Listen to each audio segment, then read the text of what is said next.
Dear students, today we are going to learn method of integration by parts. What happens when we have two functions, let us say u and v, as a product? That is, if we want to integrate u into v. Now if we recall the differentiation, there we call it product rule, where there are two functions u and v and we need to differentiation u into v. Okay, so there is also a rule in differentiation, same here, but it is called here method of integration by parts.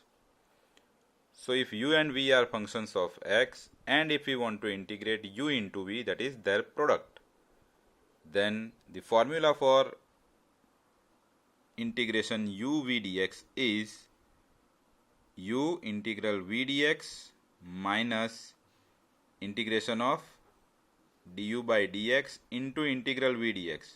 So if you want to understand this in easy words, so suppose I want to write down it in words, it is the integral of product of two functions on the left hand side.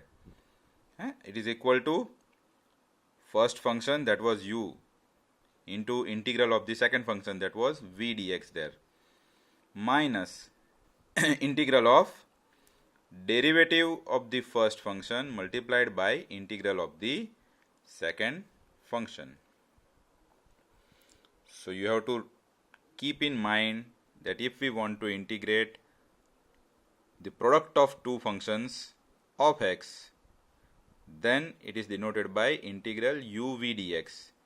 So you have to call one function as u and the other as v. Okay, and keep in mind this formula, we have to integrate v and we need to differentiate u. Du by dx is there and integral v dx is there. Okay, now you have to keep in mind some remarks, whom to take as u and which function is to be taken as v. So see, we know differentiation and integration. So the function whose differentiation is easy, there is du by dx. So the function whose differentiation is easy to be taken as u, and the function whose integration is easy to be taken as v. So that is clear from the formula, that the formula involves the derivative of u and integration of v. So we have to choose as per the formula. Now let us see the third remark also. It is easy to integrate those functions which are available in the standard formula of integration list. So let me show you one more time. See, these are the standard formulas of integration. Integration x raised to n, 1 by x, 1 e raised to x, ax, sin x, cos x, x square, cos x square. So here you won't find integration log x. What is the integration of log x? What is the integration of sec x? What is the integration of cosec x? So that's why these are called standard formulas. One can obtain integration of log x, sec x, integration of cosec x, but they are not involved in the standard formulas. Okay.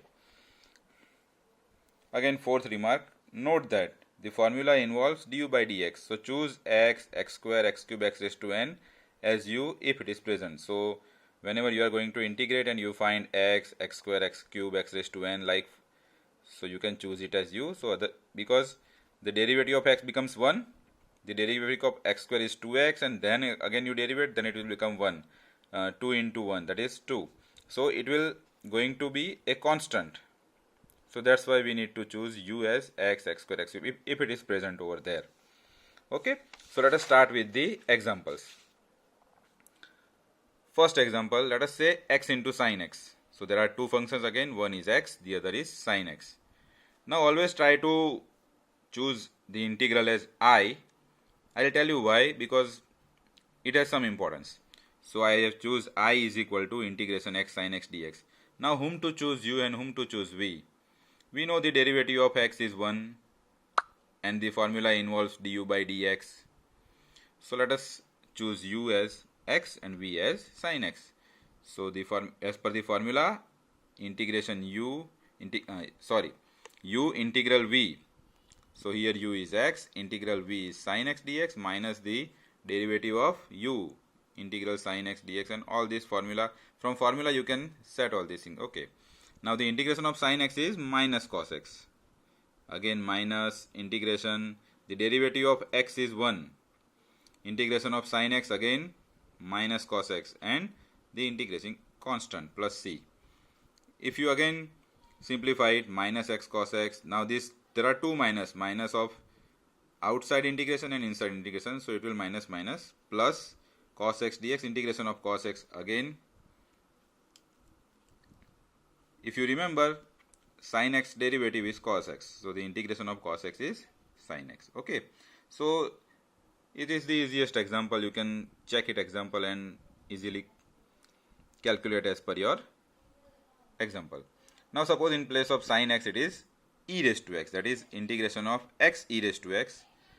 Then again choose u as x, v as e raised to x, because the derivative of x is 1, and you can look at this example and clearly understand what is the method. X integral e raised to x dx, clear, integral derivative of x, integral e raised to x dx, and as per the formula. So you have to compare this with the formula of integration by parts, and one can easily complete.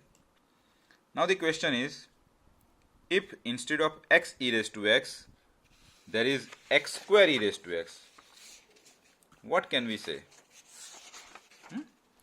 If instead of x e raised to x there is x square e raised to x, so this example is very important. You can learn from this how to integrate by parts. Let us choose I is equal to integration x square e raised to x dx, u is equal to x square. As in above examples, the u was x, here it is x square. V is e raised to x, again x square outside, integration of v, that is integration of v is e raised to x dx. First function is x square, second function is e raised to x. So as per the formula, again if you integrate, now what is to be remember here is the derivative of x square is 2x. So once you derivative it is 2x into e raised to x dx.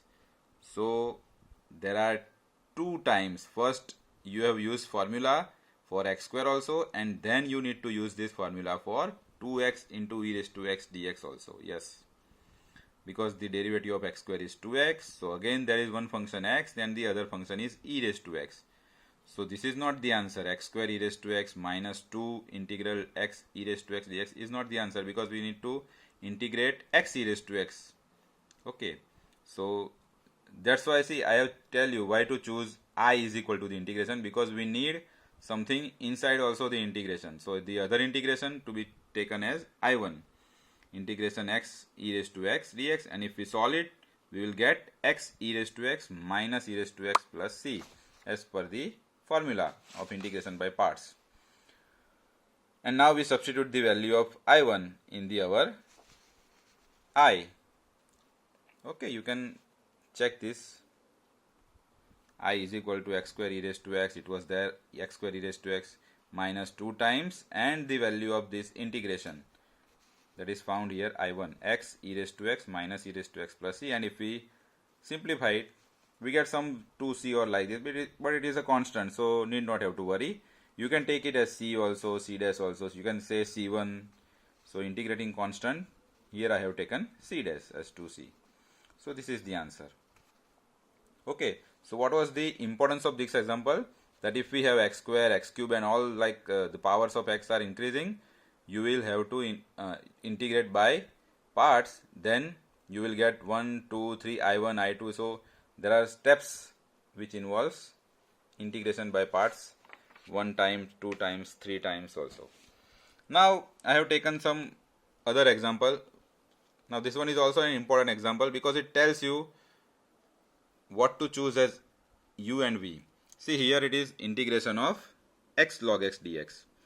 Now we know the integration of x is x square by 2. The derivative of x is 1.